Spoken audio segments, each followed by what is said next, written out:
তেজপুৰত কুকুৰা গঁৰালত অজগৰ 4টা কুকুৰা ভক্ষণ বতৰৰ পৰিৱৰ্তনৰ লগে লগে যথেষ্ট পৰিমাণৰ সাপ তথা অজগৰ উপলব্ধ তেজপুৰত এতিয়া বিভিন্ন প্ৰজাতিৰ সৰীসৃপে মানুহৰ বাসগৃহকে ধৰি হাঁহ কুকুৰা গঁৰালত সঘনাই প্ৰৱেশ কৰা দেখিবলৈ পোৱা গৈছে প্ৰাকৃতিক ভাৰসাম্যতা ৰক্ষাৰ ক্ষেত্ৰতো গুৰুত্বপূৰ্ণ ভূমিকা পালন কৰি অহা সাপৰ এনে উপস্থিতিৰ মাজতে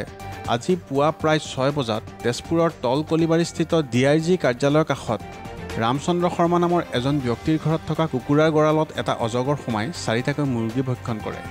কিন্তু অজগৰটোৰ নিৰাপদ উদ্ধাৰত গুৰুত্ব আৰোপ কৰা তথা পেছাত এগৰাকী ই-ৰিক্সা চালক ৰামচন্দ্ৰ শৰ্মাই সৰ্পবান্ধৱ সৌৰভ বৰকটকীৰ ঘৰত উপস্থিত হৈ এই বিষয়ে বৰকটকীক অৱগত কৰে আৰু বৰকটকীয়ে শৰ্মাৰ লগত গৈ অজগৰটো নিৰাপদে উদ্ধাৰ কৰি তেজপুৰস্থিত বন বিভাগৰ কাৰ্যালয়ত জমা দিয়ে ব্যক্তিগতভাৱে লোকচানৰ সন্মুখীন হোৱা সত্ত্বেও কুকুৰাৰ গৰাকী শৰ্মাই প্ৰদৰ্শন কৰা বন্যপ্ৰাণী প্ৰেমৰ বাবে বৰকটকীয়ে শৰ্মাক ভূয়সী প্ৰশংসা কৰে ৰামচৰণ শৰ্মাৰ ঘৰত এটা অজগৰ সোমাইছিলে সোমাই পেলাই কেইবাটাও মুৰ্গী খাইছে আৰু পূৰ্বতে হাঁহ খাইছে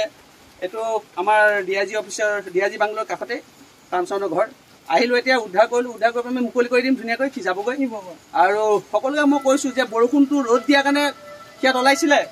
বৰষুণ দিয়াৰ পাছত তেতিয়া ধুনীয়াকৈ সিহঁতে চিকাৰ কাৰণে ওলাইছে কাৰণ সিহঁতৰ খাদ্য দৰকাৰ হয় এইটো সাপক খাবলৈ বহুত ডাঙৰ বস্তু লাগে সেইকাৰণে হাঁহ মুৰ্গী বিচাৰি আহে আৰু তোমালোকক ধন্যবাদ জনাইছোঁ তোমালোকে খবৰটো দিছা আৰু ক্ষতি কৰা নাই আৰু সাপ ক্ষতি নকৰিবা বন্যপ্ৰাণী আইনৰ news desk report Mahajati into 24 live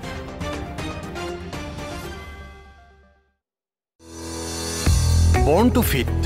বিভিন্ন মানসিক প্ৰত্যাহ্বানৰ মুখামুখি হ'বলৈ অনুপ্ৰাণিত কৰিব পৰা এখন বিশেষ গ্ৰন্থ আপোনাৰ আৰু আপোনাৰ শিশুটিৰ শাৰীৰিক আৰু মানসিক প্ৰত্যাহ্বানৰ শক্তিশালীভাৱে মুখামুখি হ'বলৈ আজিয়ে ক্ৰয় কৰক বৰ্ণ টু ফিট এমাজনতো উপলব্ধ